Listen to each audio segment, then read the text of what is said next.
చార్ధామ్ యాత్రకి ఎవరైతే వస్తున్నారో వాళ్ళకి వెహికల్ రిజిస్ట్రేషన్ చేసుకోవాలండి. మన ఈ ఉత్తరాఖండ్ రాగానే వెహికల్ రిజిస్ట్రేషన్ ఇది 2025లో కొత్తగా స్టార్ట్ చేశారండి. సో మనకి గ్రీన్ కార్డ్ రిజిస్ట్రేషన్ కొత్తగా పెట్టారండి. ఇది మీరు ఆన్లైన్లో కూడా చేసుకోవచ్చండి. ఒకవేళ ఆన్లైన్లో రిజిస్ట్రేషన్ చేసుకోకపోతే మాత్రం ఇక్కడ ఈ ప్రాసెస్ చేయడానికి కనీసం 2.5 hours పడుతుందండి. సో ఈ గ్రీన్ కార్డ్ రిజిస్ట్రేషన్ రాకపోతే మాత్రం మనకి ఎంట్రన్సే లేదండి ఉత్తరాఖండ్కి. సో మన వెహికల్ మొత్తం ఇక్కడ వెరిఫై చేసి చూడండి, ఇక్కడ మీకు చూపిస్తున్నాను.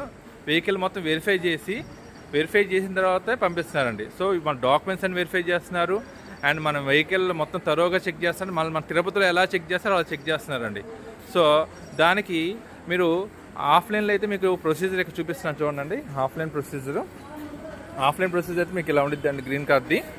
సో ఈ ప్రొసీజర్ ప్రకారం మనం ఆఫ్లైన్లో చేసుకోవాలి. ఆఫ్లైన్ రిజిస్ట్రేషన్ కౌంటర్స్ ఉన్నాయండి. ఇక్కడ 2 కౌంటర్స్ ఉన్నాయి.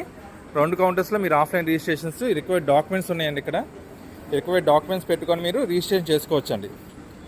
కానీ చాలా టైం కిల్ చేస్తున్నాను. మేము మార్నింగ్ 10:30కి వస్తే ఇప్పుడు కూడా మాకు 12 అవుతుందండి. ఇప్పుడు కూడా రిజిస్ట్రేషన్ కంప్లీట్ అవ్వలేదండి.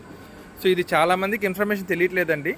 సో ముందుగా మీరు ఆన్లైన్ రిజిస్ట్రేషన్ చేసుకొని చార్ధామ్ యాత్రకు బయలుదేరండి. ఉత్తరాఖండ్ ఎంటర్ అవ్వగానే ఇక్కడ ఉపయోగపడుద్దండి. అలా కాకపోతే మాత్రం మీకు టైం చాలా వేస్ట్ అయిపోతుందండి. ఓకేనండి. ఏమైనా డౌట్స్ ఉంటే మాత్రం నాకు ఒకసారి కామెంట్ సెక్షన్లో పెట్టండి.